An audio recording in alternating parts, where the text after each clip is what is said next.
Hello दोस्तों, welcome back to our channel. तो episode की शुरुआत में हमें एक बहुत ही हाई टेक सिटी का सीन दिखाया जाता है, जहां एक टीवी एंकर न्यूज देते हुए बताती है कि चाइना की एक एंशिएंट लाइन में खुदाई के दौरान 300 से भी ज्यादा ऐसे अवशेष मिले हैं जो कि एंशिएंट टाइम के लियान किंगडम से रिलेटेड हैं, और उसमें हमें एक खास ब्रॉन्ज बुक भी मिली है। और साइंटिस्ट का कहना है कि इन सभी एंशिएंट बुक्स में इमोर्टल पावर से लेकर गॉड बनने तक की सबसे बड़ी मेडिकल फॉर्मेशन टेक्निक भी लिखी हुई है। अगले सीन में हम एक चोर लड़के को देखते हैं जिसका नाम फेंग मिंग था। फेंग मिंग उसी एंशिएंट ब्रॉन्ज बुक की लेबोरेटरी पे अटैक कर देता है। वहीं दूसरी तरफ कुछ साइंटिस्ट एंशिएंट ब्रॉन्ज बुक पे रिसर्च कर रहे थे, पर तभी वहाँ पे सिक्योरिटी डिफेंस अलार्म बजने लगता है, जिसे सुनकर वो सभी साइंटिस्ट जल्दी जल्दी वहाँ से भागने लगते हैं, क्योंकि यहाँ पे अब हैवी डिफेंस एक्टिवेट होने वाला था। लेकिन उनमें से एक साइंटिस्ट वहीं पे रुक जाता है, जो कि और कोई नहीं वही चोर फेंग मिंग था, जो उस एंशिएंट ब्रॉन्ज बुक को चुराने के लिए यहाँ आया था। उसके बाद फेंग मिंग उस बुक के चारों तरफ लगी हुई शील्ड को अपने हाथ से हटाने की कोशिश करता है, पर तभी उस पे वहाँ के सिक्योरिटी लेजर बीम्स अटैक कर देते हैं। लेकिन फेंग मिंग उन लेजर बीम से बचते हुए उन्हें डिस्ट्रॉय कर देता है और वो उस ब्रॉन्ज बुक को हासिल कर लेता है। जिसके बाद वो अपनी जली हुई उंगली से उस एंशिएंट बुक को छूने लगता है, जिसके बाद उस एंशिएंट बुक का एक पूरा स्पिरिचुअल पेज बाहर निकलकर वहाँ फैल जाता है और उससे बहुत ही ज्यादा पावरफुल स्पिरिचुअल एनर्जी निकलने लगती है। और तभी फेंग मिंग के पहले जन्म वाली स्पिरिचुअल क्लोन बॉडी बाहर निकल कर आती है, और अपनी स्पिरिचुअल क्लोन बॉडी देखकर फेंग मिंग बहुत ही ज्यादा हैरान हो गया था। जिसके बाद फेंग मिंग उस स्पिरिचुअल बॉडी से पूछता है, कौन हो तुम और तुम मेरे जैसे क्यों दिख रहे हो? जिसपे वो सोल फेंग मिंग को बताता है कि मैं यहाँ पे तुम्हारे ही आने का वेट कर रहा था, मुझे तुम्हारी सोल चाहिए, इसलिए मैं तुम्हारी सोल को मेरी बॉडी में ट्रांसफर करने वाला हूँ। और ये कहकर वो सोल ट्रांसफर प्रोसेस शुरू कर देता है। अगले सीन में हमें एंशिएंट टाइम का सीन दिखाया जाता है, जहाँ एक लड़का एक स्नेक बीस्ट से अपनी जान बचाते हुए भाग रहा था, पर तभी उसके सामने एक खाई आ जाती है, जिसकी वजह से उसे वहीं रुकना पड़ता है। और वो लड़का उस स्नेक बीस्ट से कहता है, बड़े भाई मैंने तुम्हारा क्या बिगाड़ा है और तुम बिना किसी वजह के मुझे क्यों मारना चाहते हो? ये सुनकर वो स्नेक बीस्ट और भी ज्यादा गुस्सा हो जाता है और वो उस लड़के पे अटैक कर देता है। लेकिन वो लड़का जो कि हमारा हीरो फेंग मिंग ही था, वो वहाँ से साइड में हट जाता है, जिसकी वजह से वो स्नेक बीस्ट नीचे खाई में जा गिरता है। और ये देखकर फेंग मिंग उस स्नेक बीस्ट को चढ़ाने लगता है, लेकिन तभी उसका पांव फिसल जाता है और वो खुद भी नीचे उसी खाई में गिरने लगता है। पर गिरते हुए उसने ट्री को पकड़ लिया था, जिसकी वजह से वो बच गया था। और ये देखकर वो खुद से ही कहता है, आज तो मैं मरते मरते बचा हूँ। और ये कहकर फेंग मिंग वहाँ पे इधर उधर देखने लगता है, और तभी उसकी नजर एक स्पिरिचुअल फ्रूट पे जाती है, और वो तुरंत ही एक स्पिरिचुअल फ्रूट को पकड़कर उसे देखने लगता है कि ये किस तरह का फ्रूट है। और ये कहकर फेंग मिंग उस फ्रूट को खा लेता है, पर फेंग मिंग पे उस फ्रूट का कोई भी असर नहीं होता, इसलिए वो वहाँ पे मौजूद दूसरे स्पिरिचुअल फ्रूट की तरफ हाथ बढ़ा देता है। पर तभी उसके सर में बहुत ही ज्यादा पेन होने लगता है, और उसी स्पिरिचुअल फ्रूट की वजह से फेंग मिंग के पेट से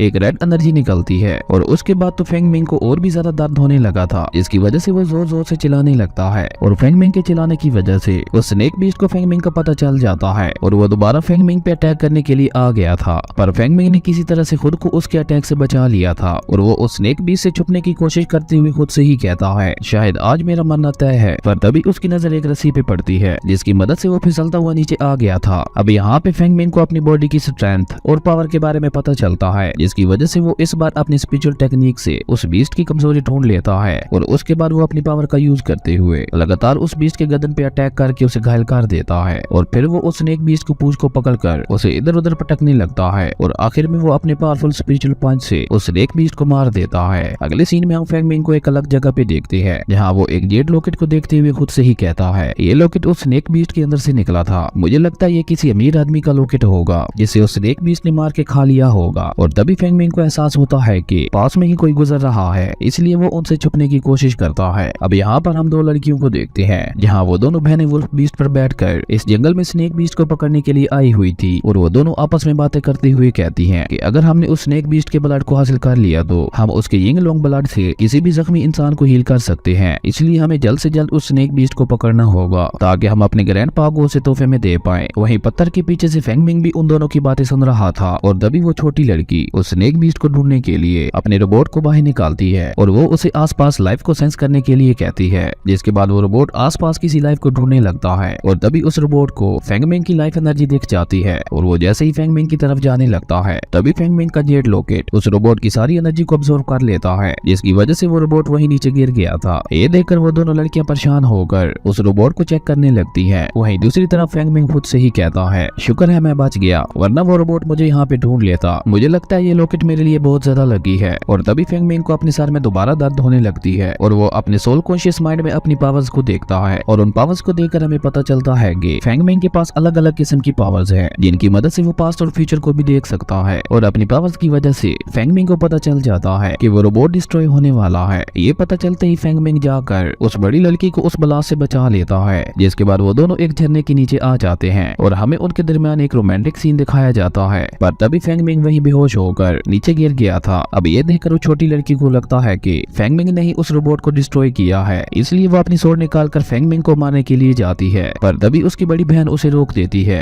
अगले सीन में जब फेंगमिंग अपनी आंख खोलता है तो वो अपने आप को अपने रूम में पाता है, इसलिए उसे ऐसा लगता है कि अभी अभी उसके साथ जो कुछ भी हुआ वो सब बस एक ख्वाब था। उसके बाद फेंगमिंग अपने फादर को ढूंढने लगता है, लेकिन तभी उसे वहाँ पर एक बंदा दिखाई देता है जो कि उसके फादर को अपने बंदों से मरवा रहा था। ये देखकर फेंगमिंग को बहुत ही ज्यादा गुस्सा आता है और वो उसके आदमी को मारकर दूर फेंक देता है और ये देखकर वो मोटा आदमी भी बहुत ज्यादा हैरान हो गया था। उसके बाद वो अपनी पावर्स को रिलीज करते हुए फेंगमिंग से कहता है, तुम्हें क्या लगता है हम तुम्हारी इस थोड़ी सी पावर को देखकर डर जाएंगे? हम यहाँ की रॉयल फैमिली से हैं जो कि बहुत ही ज्यादा स्ट्रॉन्ग है। और ये कहकर वो मोटा आदमी अपने स्पिरिचुअल पंच से फेंगमिंग पे अटैक कर देता है। वहीं फेंगमिंग भी सिर्फ अपने नॉर्मल पंच से उस पे अटैक कर देता है, जिसके इम्पैक्ट की वजह से वो दोनों पीछे खिसक गए थे। और ये देखकर वो मोटा आदमी एक चाकू लेकर फेंगमिंग को मारने के लिए आता है। वही फेंगमिंग भी अपने पास में पड़ा हुआ एक पत्थर उठाकर उसे मार देता है, जिसकी वजह से वो दूर जा गिरता है। उसके बाद एक बार फिर से फेंगमिंग उसे मारने के लिए वो पत्थर उठा लेता है। अब ये देखकर उस मोटे आदमी की पेट गीली हो जाती है, जिसके बाद फेंगमिंग के फादर उसे ऐसा करने से रोक देते हैं और वो फेंगमिंग को बताते हैं कि ये यंग मास्टर ज़ेंग के आदमी हैं और मैं ज़ेंग फैमिली के साथ दुश्मनी मोल नहीं लेना चाहता, इसलिए मैं ज़ेंग फैमिली को स्नेक बीस्ट का मीट और मेडिसिन फ्री में देने के लिए तैयार हूँ। और ये कहकर फेंगमिंग के फादर एक बैग आगे कर देते हैं, जिसे वो आदमी पकड़कर वहाँ से फौरन ही भाग गए थे। वहीं फेंगमिंग के फादर की हालत बहुत ही ज्यादा खराब हो गई थी और ये देखकर फेंगमिंग अपने फादर को बेड पे जाकर लिटा देता है, जहाँ फेंगमिंग के फादर उसे कहते हैं कि ज़ेंग फैमिली के लोग बहुत ही ज्यादा पावरफुल हैं, इसलिए मैंने अपनी मेडिसिन उनको फ्री में दे दी क्योंकि मैं तुम्हें किसी भी मुश्किल में नहीं डालना चाहता था। अपने फादर की ये बात सुनकर फेंगमिंग कहता है, नहीं फादर, मैं उनसे आपकी इस बेइज्जती का बदला जरूर लेकर रहूंगा। जिस पे फेंगमिंग के फादर उसे समझाते हुए कहते हैं कि तुम अकेले हो और मास्टर ज़ेंग इस सिटी का किंग है, इसलिए हम उससे पंगा नहीं ले सकते। और ये कहकर फेंगमिंग के फादर उसे अपने पास बैठाते हुए उससे कहते हैं, आजकल तो ये भी रूमर चल रहा है कि ज़ेंग फैमिली का यंग मास्टर फायरी सेक्ट में प्रैक्टिस कर रहा है, इसलिए अब ज़ेंग फैमिली का स्टेटस पहले से और भी ज्यादा बढ़ गया है। और उसके बाद फेंगमिंग के फादर उससे पूछते हैं, फेंगमिंग तुम्हारे साथ माउंटेन पर क्या हुआ था? तुम्हें दो बहुत ही प्यारी लड़कियां खुद यहाँ छोड़ने के लिए आई थी, तुम जानते हो उन दोनों लड़कियों को देखने के लिए पूरा गाँव इकट्ठा हो गया था। अपने फादर की ये बात सुनकर फेंगमिंग समझ गया था कि वो कोई सपना नहीं था। और उसके बाद फेंगमिंग के फादर उसे अपनी पॉकेट से एक ट्रायर निकाल कर देते हैं और उस ट्रायर को देखते हुए फेंगमिंग अपने फादर से पूछता है कि ये क्या है, जिसपे फेंगमिंग के फादर उसे बताते हैं कि ये तुम्हारे लिए एक आइडेंटिटी कार्ड है। मैं चाहता हूँ कि तुम भी लियोजियन सेक्ट के टेस्ट में पार्टिसिपेट करो और वहाँ पे मार्शल आर्ट्स और कुंग-फू सीखो, जिससे हमें थोड़ा सा बैकग्राउंड सपोर्ट मिलता रहेगा। अपने फादर की ये बात सुनकर फेंगमिंग फौरन ही वो टेस्ट देने के लिए चला जाता है। अगले सीन में हम फेंगमिंग को घोड़ा गाड़ी में कुछ लोगों के साथ देखते हैं, जहाँ वो लियोजियन सेक्ट में टेस्ट देने के लिए जा रहा था। तभी फेंगमिंग अपने हाथ में पहने हुए एक पुराने ब्रेसलेट को देखने लगता है। ये देखकर एक लड़का फेंगमिंग का मजाक उड़ाते हुए उससे कहता है, तुम कितनी ज्यादा गरीब हो जो तुमने ये टूटा हुआ ब्रेसलेट पहना हुआ है। उस लड़के की ये बात सुनकर फेंगमिंग को बहुत ही ज्यादा गुस्सा आता है और वो उसे एक रोटी फेंक कर मारते हुए उसे अपनी पावर दिखाने लगता है। और फेंगमिंग की पावर को देखकर वो लड़का बहुत ही ज्यादा डर गया था, जिसके बाद वो कुछ भी नहीं बोलता।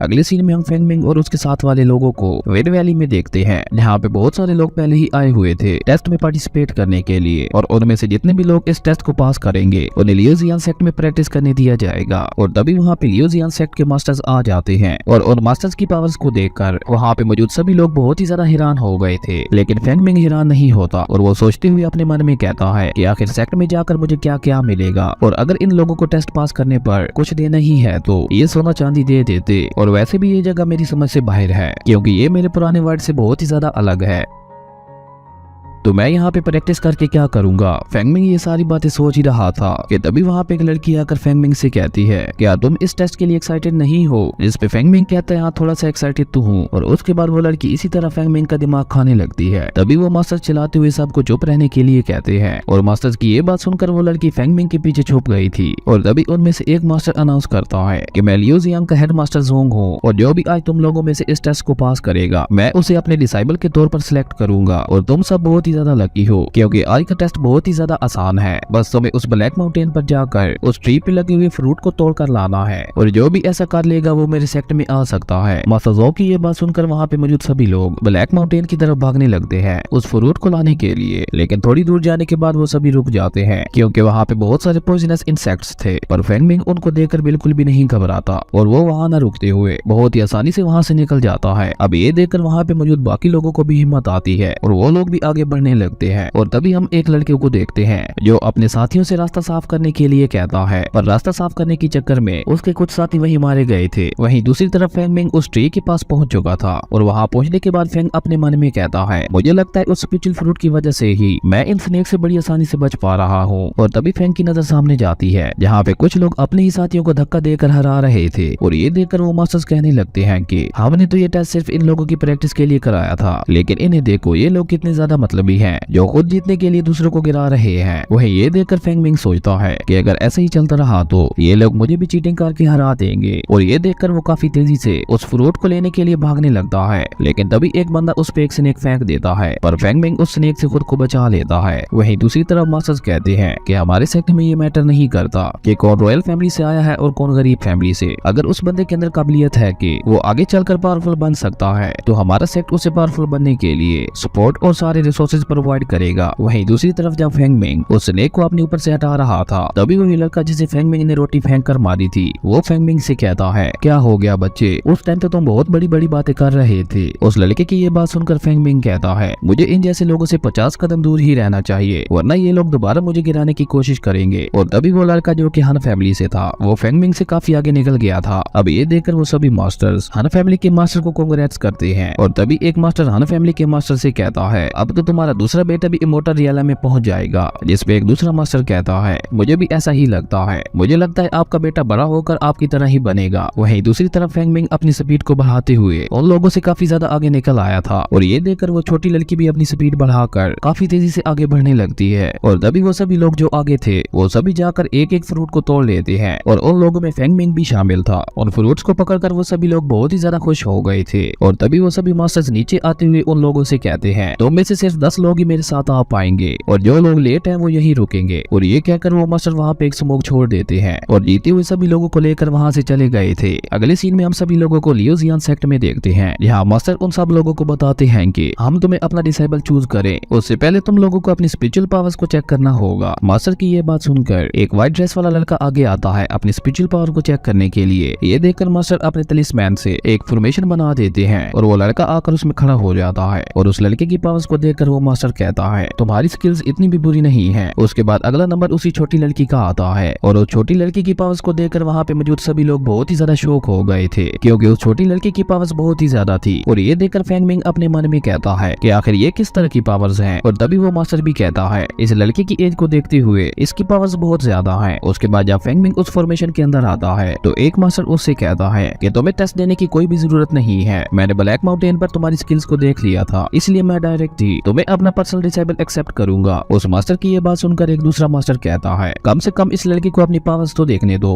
बाकी बातें बाद में होती रहेंगी। उसके बाद फेंग मिंग जाकर उस फॉर्मेशन के अंदर खड़ा हो गया था, और जब मास्टर उसकी पावर को चेक करते हैं तो फेंग मिंग के अंदर कुछ हेवनली रूट्स थी जो उसे उस स्पिरिचुअल फ्रूट की वजह से मिली थी। अब ये अननोन चीज देखकर मास्टर्स को कुछ भी समझ नहीं आ रहा था कि आखिर ये किस तरह की रूट्स हैं, इसलिए मास्टर्स ये बात जानने के लिए वहाँ पे सुज़रेन को बुलाते हैं, जिसको आता हुआ देखकर सारे डिसाइबल्स उन्हें रिस्पेक्ट देने लगते हैं। उसके बाद मास्टर सुज़रेन को सारी बात बताते हैं कि इस लड़के के अंदर बहुत ही अजीब और मिस्टीरियस स्पिरिचुअल रूट्स हैं जिनके बारे में हमें कुछ भी नहीं पता। तो क्या आप इन स्ट्रेंज रूट्स के बारे में कुछ जानते हैं? उन स्ट्रेंज रूट्स के बारे में सुनकर सुज़रेन भी थोड़ा शौक हो गया था। उसके बाद फेंग मिंग सुज़रेन को अपना नाम बताता है और उन्हें रिस्पेक्ट देता है, जिसपे सुज़रेन फेंग मिंग का हाथ पकड़कर उसकी नर्व्स को चेक करने लगता है। और उसके बाद सुज़रेन बाकी मास्टर्स को बताता है कि मुझे भी सही से नहीं पता कि ये किस तरह की रूट्स हैं, पर शायद आप सबने थ्योरी ऑफ रूट्स के बारे में सुना होगा, ये एक तरह की विजुअल स्पिरिट है। अब सुज़रेन की ये बात सुनकर वो सभी मास्टर्स बहुत ही ज्यादा हैरान हो गए थे, पर उनमें से कुछ मास्टर्स को विजुअल स्पिरिट के बारे में समझ नहीं आई थी। लेकिन तभी उनमें से एक मास्टर कहता है कि मुझे लगता है इस लड़के के अंदर काफी अच्छा टैलेंट है, पर मुझे ये नहीं लगा था कि ऐसे रूट्स अभी भी एग्जिस्ट करते होंगे। अगर इस लड़के ने इन रूट्स के साथ प्रैक्टिस की तो ये 5 एलिमेंट्स तक को भी काफी आसानी से कंट्रोल कर सकता है, इसलिए हमें इस लड़के को ज्यादा से ज्यादा हार्ड ट्रेनिंग देनी होगी। और अगर इसने 5 एलिमेंट्स की पावर को कंट्रोल कर लिया तो 100 साल बाद इस सेक्ट में एक और सुपर नेचुरल हाउस बन जाएगा। वहीं बाकी सभी मास्टर्स भी इसके लिए एग्री हो गए थे। पर तभी सुजरैन उन सभी मास्टर्स को बताता है कि शायद तुम्हें एक बात नहीं पता कि जिसके पास भी ऐसी रियल स्पिरिचुअल रूट होती है उसकी प्रैक्टिस नॉर्मल कल्टीवेटर से 100 गुना ज्यादा मुश्किल और पेनफुल होती है। इसलिए मुझे नहीं लगता कि ये लड़का इतनी ज्यादा हार्ड ट्रेनिंग और पेन को झेल पाएगा। सुजरैन की ये बात सुनकर दूसरे डिसाइबल्स फेंगमिंग का मजाक उड़ाने लगते हैं और उसके बाद सुजरैन फेंगमिंग से कहता है, फेंगमिंग अब सब तुम्हारे ऊपर है कि तुम आगे क्या करना चाहते हो। अगर तुम चाहो तो यहाँ से जा भी सकते हो, पर अगर तुम यहाँ पे रुकते हो तो तुम्हें बाकी लोगों से बहुत ज्यादा मेहनत करनी होगी। सुजरैन की ये बात सुनकर फेंगमिंग जोश के साथ सुजरैन से कहता है, अगर मैं यहाँ तक आ गया हूँ तो अब मैं पीछे नहीं हटूंगा और मैं चाहता हूँ मैं यहीं रुककर अपनी आगे की ट्रेनिंग करूँ। फेंगमिंग की ये बात सुनकर सुजरैन कहता है, मुझे तुम पे फख्र है कि तुम यहाँ से डर कर भागे नहीं और अगर तुम अपनी ट्रेनिंग पूरी कर लोगे तो एक दिन तुम्हारी पावर फीनिक्स से भी ऊपर चली जाएगी, लेकिन इसके लिए तुम्हें अपनी इस वीक बॉडी को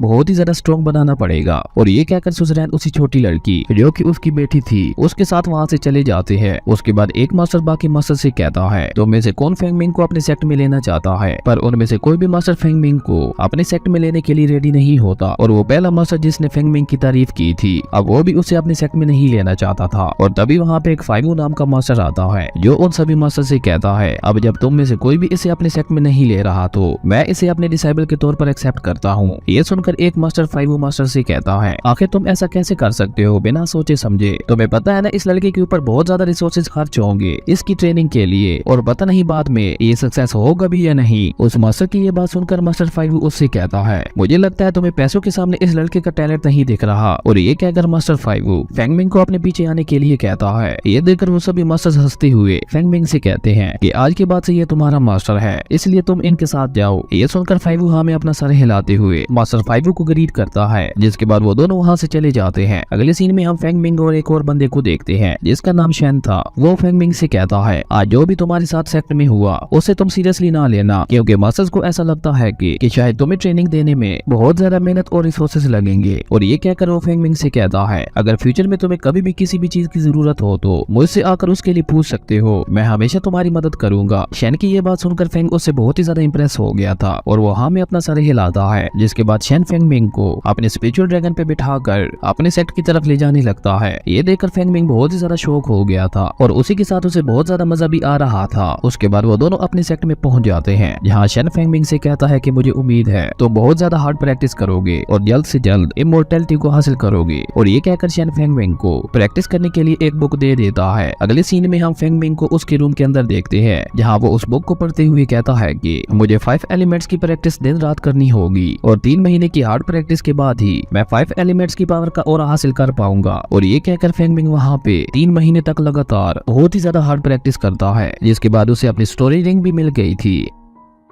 जिसके अंदर वो अपनी हर्ब्स और काफी सारी चीजों को स्टोर करके रख सकता था। और उसके बाद फेंगमिंग अपनी जेड लॉकेट को देखते हुए कहता है कि इतना टाइम हो गया है अभी भी ये जेड लॉकेट नहीं खोला। मुझे ये नहीं पता कि ये किस तरह की चीज है, पर मुझे लगता है ये एक मैजिकल वेपन है जो कि अपने टाइम पे ही खुलेगा। उसके बाद हम फेंगमिंग को देखते हैं जिसके पास अब आइस और फायर की पावर आ चुकी थी और जैसे ही वो दोनों उन एलिमेंट्स की पावर को मिलाता है तो वहाँ पे आग लग जाती है। और ये देखकर फेंगमिंग बहुत ही ज्यादा घबरा गया था। और उसके बाद फेंगमिंग सोचते हुए कहता है, ब्रदर शन ने मेरी प्रैक्टिस के दौरान मेरी बहुत ही ज्यादा हेल्प की थी और अब तो वो मेरा सबसे अच्छा दोस्त बन चुका है और मुझे प्रोटेक्ट करने के लिए वो हमेशा मेरे आगे खड़ा रहता है। ये सारी बातें सोचते हुए फेंगमिंग एक अल्केमी शॉप में जाता है और वो उस शॉप के ओनर से कहता है, मुझे मार्शल आर्ट सीखने के लिए एक सिंपल और असरदार मेथड जानना है। फेंगमिंग की ये बात सुनकर उस शॉप ओनर के साथ साथ बाकी सब भी हंसने लगे थे और वो शॉप ओनर फेंगमिंग से कहता है, क्या तुम यहाँ पे मेरे साथ मजाक करने आए हो। जिसपे वो बाकी लोग फेंगमिंग का मजाक उड़ाते हुए कहते हैं, हमें तो पहले ही पता था ये लड़का लियू जियान के लिए सिर्फ एक वेस्ट ऑफ टाइम है, पर पता नहीं मास्टर फाइवू को इसके अंदर ऐसा क्या देखा जो उन्होंने इसे अपना डिसाइबल बना लिया। और लोगों की ये बातें सुनकर फेंगमिंग को बहुत ही ज्यादा गुस्सा आता है और वो चिल्लाते हुए उन लोगों से कहता है, अगर तुम में से किसी में हिम्मत है तो मेरे साथ आकर फाइट कर लो। पर तभी वो शॉप ओनर फेंगमिंग को रोकते हुए उससे कहता है, हमारे पास ऐसी कोई भी बुक नहीं है, शायद ऐसी कोई बुक तुम्हें एंशिएंट लाइब्रेरी में मिल जाए। मुझे लगता है तुम्हें वहाँ जाकर चेक करना चाहिए और तुम्हें वो जगह फॉलन वैली में मिलेगी। उस शॉप ओनर की बात सुनकर फेंगमिंग वहाँ से फॉलन वैली की तरफ निकल जाता है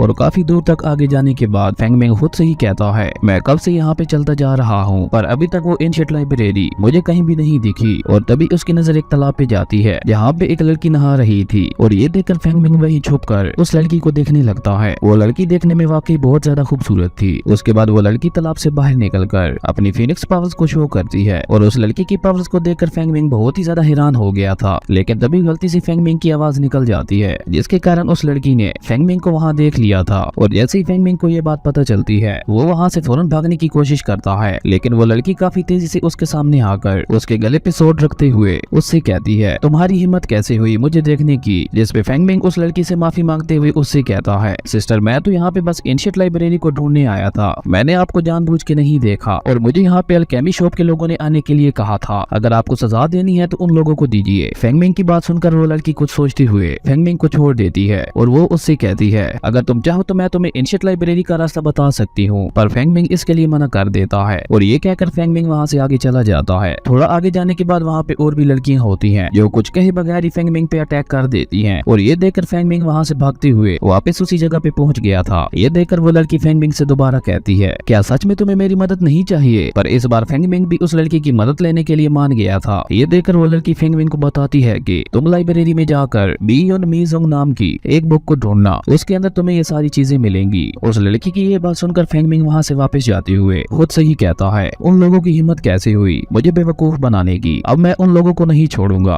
उसके बाद जब फेंगमिंग जंगल के थोड़ा और अंदर जाता है तो उसे वहाँ पे कुछ बीस्ट दिखाई देते हैं और उन बीस्ट को देखकर फेंगमिंग अपनी पावर की मदद से एक एक करके उन सभी बीस्ट को मारने लगता है। और यहाँ पे हम देखते हैं कि फेंगमिंग अब बड़ी आसानी से 3 एलिमेंट्स की पावर को कंट्रोल कर पा रहा था और वो अपनी एलिमेंट्स की पावर का यूज करते हुए बड़ी आसानी से हाई लेवल बीस्ट को भी मार देता है। और तभी फेंगमिंग अपनी सोर्ड से एक बीस्ट पे अटैक करता है पर वो बीस्ट फेंगमिंग के अटैक से नहीं मरता और उसकी सोर्ड भी उस बीस्ट की बॉडी के अंदर फंस गई थी, जिसके बाद वो बीस्ट वहाँ से भागने लगता है। और ये देखकर फेंगमिंग भी उस बीस्ट का पीछा करने लगता है और थोड़ा आगे जाकर उसे वहाँ पे वही लड़का मिलता है जिसका नाम शियान था जो कि मास्टर हान का पोता था। उस बीस्ट को वहाँ पे मरा हुआ देखकर वो लोग आपस में बात करते हुए कहते हैं कि आखिर इस बीस्ट को यहाँ पे किसने मारा होगा। ये देखकर फेंगमिंग आगे आते हुए उन लोगों से कहता है तुम लोग इस बीस्ट से दूर हट जाओ क्योंकि इसे मैंने मारा है इसलिए ये बीस्ट मेरा है। फेंगमिंग की ये बात सुनकर वो लोग फेंगमिंग की बातों पर यकीन नहीं करते और शियान फेंगमिंग का मजाक उड़ाते हुए उससे कहता है तुम्हें क्या लगता है तुम कहोगे कि मैंने इस बीस्ट को मारा है तो क्या मैं मान लूंगा, तुम जाकर किसी और को बेवकूफ बनाओ। ये सुनकर फेंगमिंग उन लोगों से कहता है अगर तुम लोगों को यकीन नहीं हो रहा तो तुम लोग उस बीस्ट की बॉडी को चेक कर लो, उस बीस्ट की बॉडी के अंदर जो सोर्ड फंसी हुई है वो मेरी ही सोर्ड है। फेंगमिंग की ये बात सुनकर एक लड़का जाकर उस बीस्ट की बॉडी को चेक करने लगता है और वो लड़का शियान को बताता है कि